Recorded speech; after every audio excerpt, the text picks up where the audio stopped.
नमस्कार साथियों, मैं डॉक्टर कमलेश कुमार टांक इस यूएन एकेडमी के ऑनलाइन प्लेटफॉर्म पर आप सभी लोगों का हार्दिक स्वागत एवं अभिनंदन करता हूं। आज जो हम एक ऐसे टॉपिक के ऊपर बात करने वाले हैं जो बहुत ही रेलेवेंट टॉपिक है, वो टॉपिक है इतिहास का, हिस्ट्री का। एक ऐसा टॉपिक जो बहुत रेलेवेंस रखता है और उसके प्रश्न भी किसी भी स्तर पर उस एग्ज़ाम में उसके प्रश्न पूछे जाते हैं। तो वो टॉपिक कौन सा है? वो टॉपिक है आपका सहायक संधि प्रथा वाला टॉपिक, सहायक संधि प्रथा। इसको यदि आप अंग्रेजी में बोले, हिंदी में इसको सहायक संधि प्रथा बोलते हैं, और यदि अंग्रेजी में बोले तो सबसिडरी अलायंसेस बोलते हैं, सबसिडरी अलायंस। अब ये सबसिडरी अलायंस किन लोगों के लिए बहुत महत्वपूर्ण है? देखिए, लॉ के जो कुछ विद्यार्थी हैं, जो बीए एलएलबी के विद्यार्थी हैं, उन बीए एलएलबी के जो हिस्ट्री का पेपर होता है उसमें भी ये टॉपिक दे रखा है। और साथ में जितने भी जो हिस्ट्री सब्जेक्ट से संबंध रखते हैं, चाहे वो बीए के हो, किसी के भी हो, तो उसके लिए टॉपिक बहुत ही रेलेवेंट और उम्दा किस्म का टॉपिक है। इसमें से प्रश्न आपके पूछे जाते हैं। तो देखिए, आज अपन इसके ऊपर चर्चा करते हैं, सबसिडरी अलायंसेस के ऊपर। सबसे पहले हम ये समझते हैं कि ये है क्या, एग्जैक्टली सबसिडरी अलायंसेस है क्या।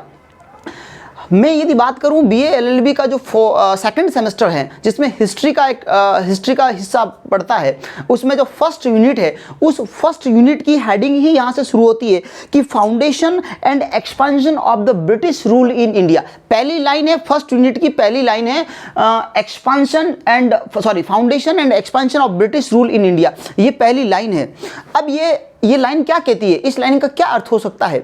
इस लाइन का अर्थ होता है कि जो ये अंग्रेज हिंदुस्तान में आए, जो राज करने के रूल करने के हिसाब से हिंदुस्तान में आए, तो उन्होंने अपने साम्राज्य को, उन्होंने अपने एम्पायर को हिंदुस्तान में किस तरह से एस्टैब्लिश्ड किया और उसका किस तरह से विस्तार किया, किस तरह से एक्सपांशन किया, वो सारी बातें उस पहली वाली लाइन के अंदर आती है। और ये सबसिडरी अलायंस यदि हम देखें तो उसी लाइन की कमी को पूरा करती है जो हमारे फर्स्ट यूनिट की पहली लाइन है, और वो लाइन है foundation and expansion of British rule in India. इस लाइन को साबित करती है ये वाला टॉपिक आपका, है ना। सहायक संधि यानी कि सबसिडरी अलायंस जो है वो इसी लाइन को साबित करती है, इस लाइन को प्रूव करती है। कैसे प्रूव करती है हम इस वीडियो में समझेंगे। देखिए, सहायक संधि प्रथा कोई अंग्रेजों की प्रथा नहीं है, या यूं कह सकते हैं कि कोई नई प्रथा नहीं थी। वैसे तो इसका पूरी तरीके से जो उपयोग किया गया था, फुली इसको एग्जीक्यूट किया गया था, वो ब्रिटिश लोगों के जो ईस्ट इंडिया कंपनी थी उसके द्वारा किया गया था। लेकिन शुरुआत इन लोगों ने नहीं करी थी, शुरुआत करी थी फ्रांसीसी लोगों ने। क्योंकि उस समय जब ईस्ट इंडिया कंपनी हिंदुस्तान के अंदर आई थी तो यहाँ पर व्यापार करने के उद्देश्य से आई थी, यहाँ पर बिजनेस करने के उद्देश्य से आई थी। तो जिस ऑब्जेक्टिव को लेकर ईस्ट इंडिया कंपनी हिंदुस्तान के अंदर आई थी, वो ऑब्जेक्टिव था हिंदुस्तान के अंदर बिजनेस करना। लेकिन जब ये लोग यहां आए, ईस्ट इंडिया कंपनी जब यहां आई, तो यहां पर उसको बहुत सारी चीजें देखने को मिली। और बहुत सारी चीजों में क्या था, यहां पर फ्रांसीसी भी थे, यहां पर पुर्तगीज भी थे, यहां पर डच भी थे। इस तरह के बहुत सारे लोग, बाहर के लोग या बाहर की कंपनियां यहां ऑलरेडी एग्जिस्ट कर रही थी, पहले से व्यापार कर रही थी। अब भैया, उनके व्यापार को बीट करना, उनके व्यापार को कमजोर करना, या फिर अपनी स्थिति को मजबूत करना, यानी कि ईस्ट इंडिया कंपनी अपनी स्थिति को किस तरह से मजबूत करे, और मजबूत करने के लिए उन्होंने कुछ कॉन्सेप्ट अपनाए, जिसमें से एक कॉन्सेप्ट आपका सहायक संधि प्रथा है। मैं अभी ये कह रहा था कि जो सहायक संधि प्रथा है वो ब्रिटिशर्स की नहीं थी, यानी कि इससे पहले ईस्ट इंडिया कंपनी से पहले जो फ्रांसीसी ईस्ट इंडिया कंपनी का गवर्नर हुआ करता था, डुप्ले, उस डुप्ले ने सबसे पहली बार, प्रथम बार इस सहायक सबसिडरी जो अलायंस जो है ट्रीटी है, इसको इंट्रोड्यूस किया था। इसके बाद में जो ईस्ट इंडिया कंपनी के जो एक मेन जो भारत के उस समय गवर्नर जनरल हुआ करते थे, that was the Lord Wellesley. उस वेलेस्ली ने इसको आपके इंपोज किया। मतलब इस वेलेस्ली जो था, इसने वास्तव में इस सबसिडरी अलायंस का प्रयोग किया हिंदुस्तान के ऊपर, और इसलिए किया कि हिंदुस्तान के अंदर अंग्रेजी एम्पायर, अंग्रेजी हुकूमत अच्छे से एस्टैब्लिश्ड हो जाए। अब इसके लिए इसमें क्या क्या था? देखिए, जब लॉर्ड वेलेस्ली हिंदुस्तान में आया तो उसका टेन्योर अपन देखते हैं लॉर्ड वेलेस्ली का। लॉर्ड वेलेस्ली, ये लॉर्ड वेलेस्ली, हम कभी ये नहीं कहेंगे कि सहायक संधि प्रथा यानी कि सबसिडरी अलायंस का जो जनक कौन था, ये लॉर्ड वेलेस्ली नहीं कह सकते, डुप्ले को कह सकते हैं, जो फ्रांसीसी गवर्नर जनरल हुआ करता था। लेकिन इस जो सबसिडरी अलायंस है, इसका प्रयोग करने का काम आपका लॉर्ड वेलेस्ली ने आम जनता तक, या जो इसका वास्तव में धरातल पर एग्जीक्यूट किया, वो इस लॉर्ड वेलेस्ली ने किया था। ये लॉर्ड वेलेस्ली आपका 98 से लगाकर 1805 तक हिंदुस्तान का गवर्नर जनरल रहता है। इसी टेन्योर के अंदर, इसी दरमियान इस व्यक्ति ने, जो भारत का गवर्नर जनरल था लॉर्ड वेलेस्ली, इसने ये जो सहायक संधि प्रथा है, इस सहायक संधि प्रथा को हिंदुस्तान के जो राजा थे, जो यहाँ के जो प्रिंसली स्टेट हुआ करते थे उस समय, उन प्रिंसली स्टेट्स के ऊपर इम्पोज किया था। आया समझ में यहाँ तक? अब चलते हैं कि ये एग्जैक्टली थी क्या। देखिए, इसके नाम से आपको अगर अर्थ निकालना है, सबसे पहले तो इसके नाम से अर्थ निकालने की कोशिश करनी है कि सहायक, सहायक का मतलब एक तरफ से, मैं आपको किताब की भाषा नहीं समझा रहा हूं, समझ लेना बात को। सहायक का मतलब होता है कि हेल्पर। वैसे ये किताब में शब्द नहीं लिखा हुआ हेल्पर, इस तरह का शब्द नहीं लिखा हुआ, इस तरह का शब्द आपको किताब में, किसी भी किताब में नहीं मिलेगा। साथ ही इसका एक और शब्द हो सकता है असिस्टेंट। सहायक का मतलब आप असिस्टेंट भी ले सकते हैं, लेकिन न तो आपको किसी बुक के अंदर असिस्टेंट मिलेगा, न हेल्पर मिलेगा, आपको सिर्फ एक शब्द मिलेगा, वो है सब्सिडरी एनालिसिस। ठीक है, तो फिर इसका मेन बैकग्राउंड क्या है, हम किसे कहेंगे सहायक संधि प्रथा। ये जो वेलेस्ली आया था, इस वेलेस्ली ने ब्रिटिश इंडिया का जो ब्रिटिश ईस्ट इंडिया कंपनी थी, इसकी स्थापना के लिए कुछ ऐसी पॉलिसी चलाई जिससे अधिकांश जो देसी रियासतें थी उन देसी रियासतों को अपने कब्जे में करना। देसी रियासतें जो थी उन रियासतों को उनकी संप्रभुता को खत्म करना और उनके ऊपर अपनी संप्रभुता की स्थापना करना। ठीक है, ये इसका मेन उद्देश्य था। इसकी पृष्ठभूमि में अगर जाते हैं तो देसी जो रियासतें थी, इन देसी रियासतों की संप्रभुता को खत्म करके अपनी संप्रभुता की स्थापना करना। अब आप कहेंगे कि सर ये सहायक संधि प्रथा हुई किन लोगों के बीच में हुई थी? इन शॉर्ट कहें तो एक तरफ तो आपकी ईस्ट इंडिया कंपनी थी, एक तरफ तो कौन था? East India company. इस सहायक संधि में एक तरफ तो आपकी थी ईस्ट इंडिया कंपनी, ठीक है, और दूसरी तरफ भारत के, एक तो ये था, और दूसरी तरफ भारत के जो देसी रियासतें थी, भारत के देसी जो राजा रजवाड़े थे, देसी रियासतें, है ना, इन देसी रियासतों के बीच में, इन दोनों के बीच में ये ट्रीटी हुई थी। सहायक से जो सब्सिडरी अलायंसेज हैं वो ईस्ट इंडिया कंपनी और भारत के देसी रियासतों के बीच में ये संधि होती है। ठीक है, अब इसमें हुआ क्या था कि ये जो ईस्ट इंडिया कंपनी है, इन्होंने देसी रियासतों के साथ में ऐसी संधियां की ताकि इन देसी रियासतों की संप्रभुता तो खत्म हो जाए और इस ईस्ट इंडिया कंपनी की संप्रभुता यहां पर स्थापित हो जाए।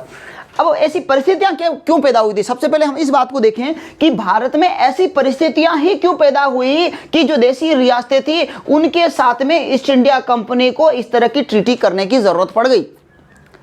हम जानते हैं कि हिंदुस्तान के अंदर जितने भी राजे रजवाड़े होते हैं, हिंदुस्तान के लोग यदि दुखी हैं तो अपने से दुखी हैं, बाहर वालों से दुखी नहीं है।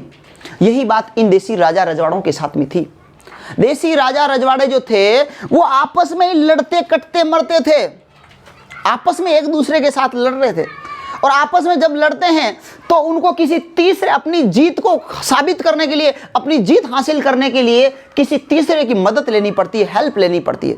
तो ये बात जब ईस्ट इंडिया कंपनी के लोगों ने यहाँ हिंदुस्तान में देखी कि भाई ये तो यहाँ पर आपस में कट मर रहे हैं, तो हम ऐसा करें कि इस मौके का फ़ायदा उठाएं, और इस मौके का फ़ायदा ब्रिटिशर्स लोगों ने उठाया, ईस्ट इंडिया कंपनी ने उठाया, और उठा के क्या किया कि जो कमज़ोर होता था, जो कमज़ोर राजा होता था, उसके पास जाते और जाके बोलते कि भाई साहब हम आपकी मदद करेंगे, आप फलाने राजा से लड़ रहे हैं, आप जीत नहीं पा रहे हैं, हम आपकी मदद करेंगे। ठीक है, मदद कैसे करेंगे? हम आपको सेना देंगे, हम आपको खर्चा देंगे, ये इस तरह की कुछ बातें वो रखते थे, ताकि हम आपको सेना देंगे, यानी कि हम आपकी हेल्प करेंगे, हम आपकी सहायता करेंगे, ताकि आप उनसे युद्ध जीत सकें।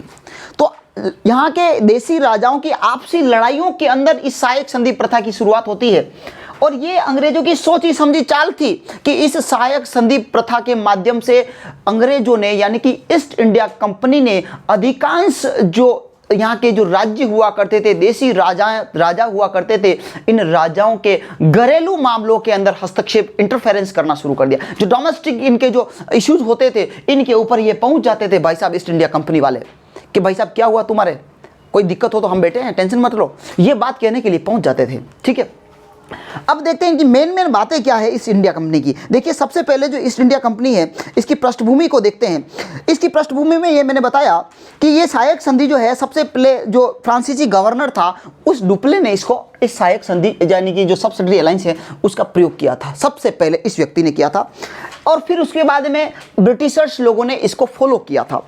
इसके बाद में सहायक संधि होती क्या है, सहायक संधि जो है उसमें क्या होता है कि ईस्ट इंडिया कंपनी और जो भारत के जो देसी राजा हैं इनके बीच में ट्रीटी होती है। और ये ट्रीटी कौन सी थी? फ्रेंडशिप, दोस्ती की संधि थी कि अपन दोनों दोस्त बनते हैं। ये दोस्ती की संधि ईस्ट इंडिया कंपनी और भारत की देसी रियासतों के बीच में हुआ करती थी। ठीक है, इस प्रकार जब इसका जो ये संधि हुई, इसमें फिर संधि में कुछ शर्तें रखी गई, ईस्ट इंडिया कंपनी की तरफ से कुछ शर्तें रखी गई कि भाई हम सहायक संधि प्रथा जो अगर लागू करते हैं, तो अगर इंप्लीमेंट ये सब्सिडरी अलायंस करते हैं तो उसके कुछ प्रावधान है, उसके कुछ प्रोविज़न है। और उनके प्रोविज़न में जो थे उसकी शर्तें थी कि जो राज्य, जो स्टेट सब्सिडरी अलायंस को एक्सेप्ट करेगा, उस ट्रीटी को स्वीकार करेगा, उसके लिए कुछ कंडीशन रखी थी। किसने? ईस्ट इंडिया कंपनी वाले लोगों ने, यानी कि लॉर्ड वेलेस्ली ने। ये लॉर्ड वेलेस्ली था जो इस सहायक संधि को एग्जैक्टली धरातल के ऊपर या देसी राजाओं के साथ लेकर आया था। ठीक है, इसने कंडीशन रखी ईस्ट इंडिया कंपनी ने इसको भारतीय देसी रियासतों के सामने कि भाई आपको ये काम करना है। पहला काम क्या बताया उन्होंने कि जिस राजा ने, यानी कि हिंदुस्तान के जिस व्यक्ति ने, जिस राजा ने, जिस रियासत ने इस संधि के ऊपर साइन कर दिए, उसका मतलब क्या हुआ? सबसे पहले कि जो देसी राजा थे उनको अपने यहाँ पर, देसी राजा को अपने यहाँ पर अंग्रेजों की सेना रखनी पड़ती थी।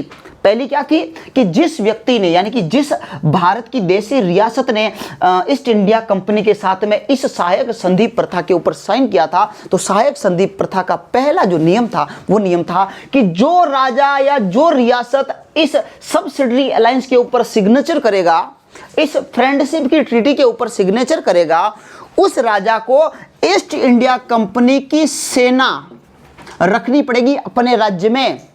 ईस्ट इंडिया कंपनी की सेना रहेगी उसके राज्य में। क्यों रहेगी? मैंने अभी इसका बताया था आपको कि यहां पर लोग आपस में लड़ रहे थे, तो इन्होंने कहा कि आप लड़ो मत, आपके राज्य में हम अपनी सेना भेज देते हैं कि जब भी आपके उस दूसरे दुश्मन से आपकी लड़ाई झगड़ा होवे तो हमारी सेना का प्रयोग करना आप। तो सहायक संधि में पहली शर्त यह थी कि जो व्यक्ति या जो देशी रियासत इस संधि को स्वीकार करेगा, उस व्यक्ति को, उस देशी रियासत को इसके ऊपर साइन करने पड़ेंगे और साइन के साथ में ईस्ट इंडिया कंपनी की सेना को अपने यहाँ पर रखना पड़ेगा। अब देखना, इसके बहुत उम्दा परिणाम निकले उस समय बहुत ही खतरनाक परिणाम निकले। और खतरनाक परिणाम में क्या था कि सेना किसकी? सेना भाई साहब अंग्रेजों की। किसके यहाँ पड़ी हुई है? देसी राजाओं के यहाँ पड़ी हुई है। अंग्रेजों की सेना है तो कंट्रोल में किसके रहेगी? अंग्रेजों के रहेगी कि देसी राजाओं के रहेगी? अंग्रेजों के रहेगी ना। सेना किसकी? अंग्रेजों की। पड़ी किसके राज्य में है?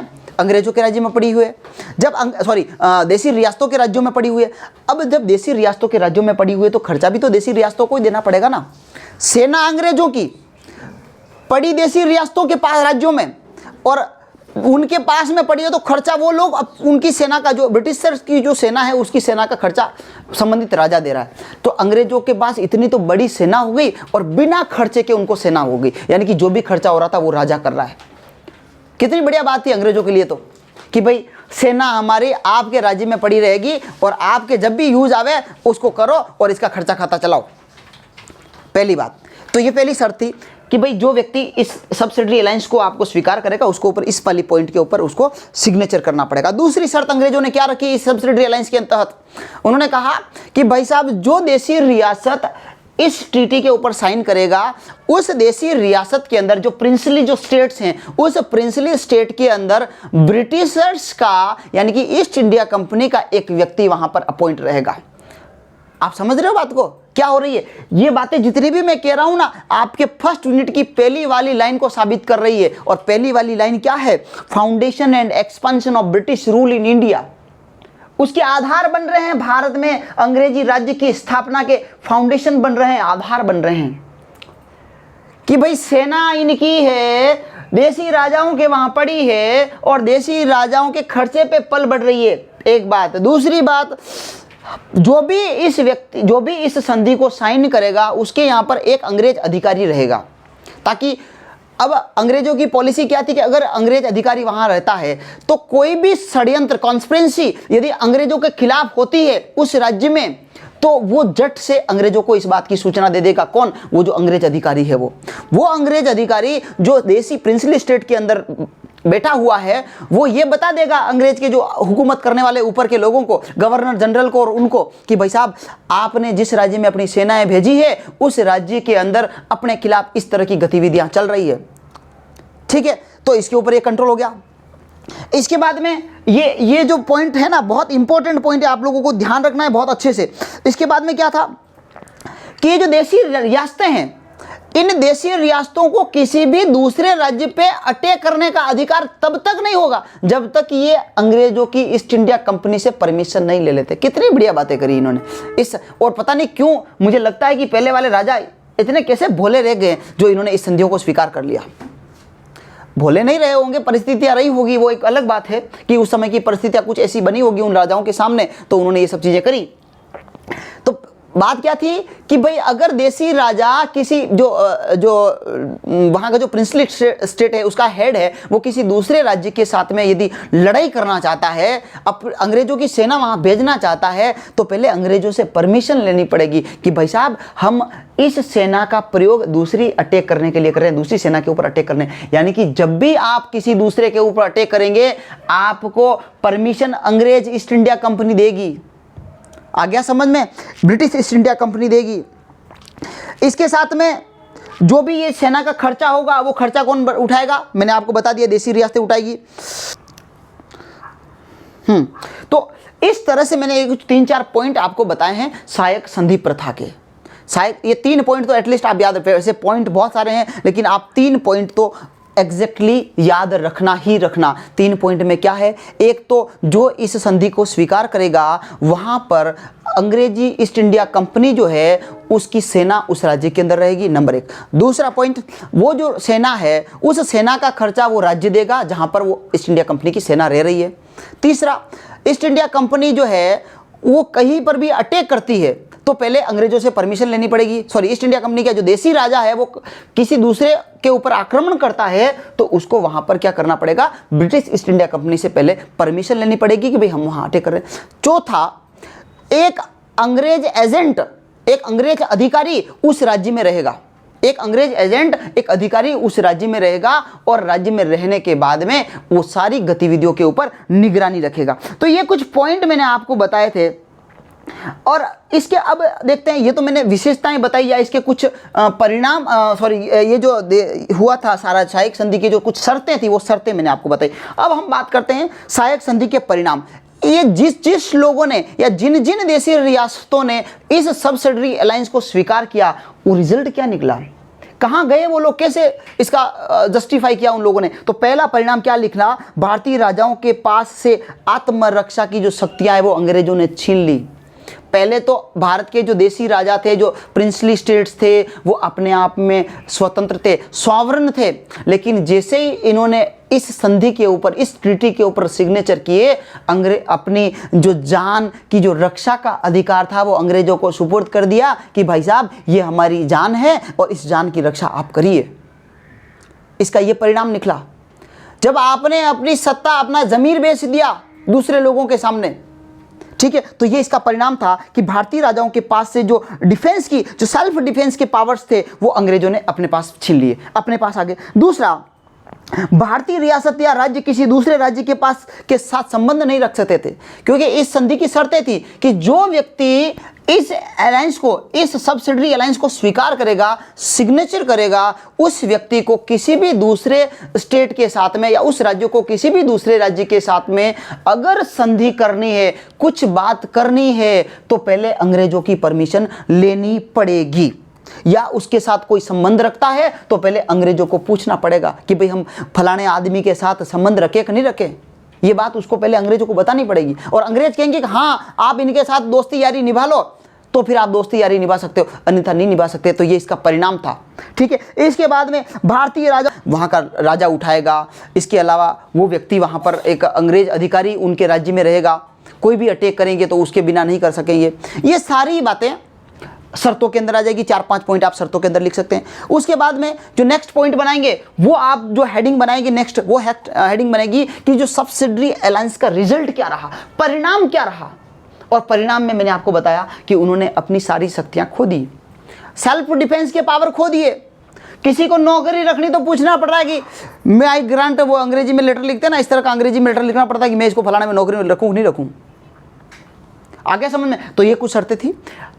उसके बाद में कंक्लूजन डाल देना जिसमें थोड़ी मिले जुली हुई बातें आप कर सकते हो। तो आज के लिए मुझे लगता है कि ये वीडियो आपको पसंद आया होगा और ये बहुत हेल्पफुल वीडियो है। इसी तरह का वीडियो मैं आपके कल या अगली क्लास में एक और वीडियो लेके आऊँगा जिसमें अपन दूसरी जो एक कॉन्सेप्ट है, पहला आपका सब्सिडरी अलायंस था, उसके अलावा जो डॉक्ट्रिन ऑफ लेफ्ट है 1857 का रिवोल्ट है, इसके ऊपर भी मैं आपके सामने लेके आऊँगा। ध्यान रखना, जो पहली लाइन हमारे सिलेबस की सेकंड सेमेस्टर की बात कर रहा हूँ, हिस्ट्री वालों की बात कर रहा हूँ, पहली लाइन लिखी हुई है कि British expansion of British foundation and expansion of British rule in India, ये उसी को साबित करने वाली सभी बातें हैं। जितने भी डॉक्ट्रिन है, ये सब चीज़ें, डॉक्ट्रिन ऑफ लेफ्ट पढ़ोगे, 1857 का रिवोल्ट पढ़ोगे, ये सभी उन्हीं को प्रूफ करने के लिए बनाई गई है। ठीक है, तो ये समझ में आ गया होगा। अगले वीडियो में हम लोग वापस मिलेंगे आपसे। और इस वीडियो को आप लाइक करें, सब्सक्राइब करें, इस चैनल को भी सब्सक्राइब कर दें, ज़्यादा से ज़्यादा इसको फैलाएं आप लोग। और अगर आपको लगे कि सर आपको इसमें ये चीज़ और जोड़नी चाहिए तो मुझे कमेंट करें कि सर आपको इसमें ये चीज़ और जोड़नी चाहिए, इसको इस तरह से और अपन अच्छा बना सकते हैं। तो मैं आपके कमेंट के ऊपर पूरा ध्यान दूंगा और आपकी जो भावनाएँ हैं उनकी कद्र करते हुए मैं आगे की वीडियो पर ऊपर काम करूँगा। धन्यवाद।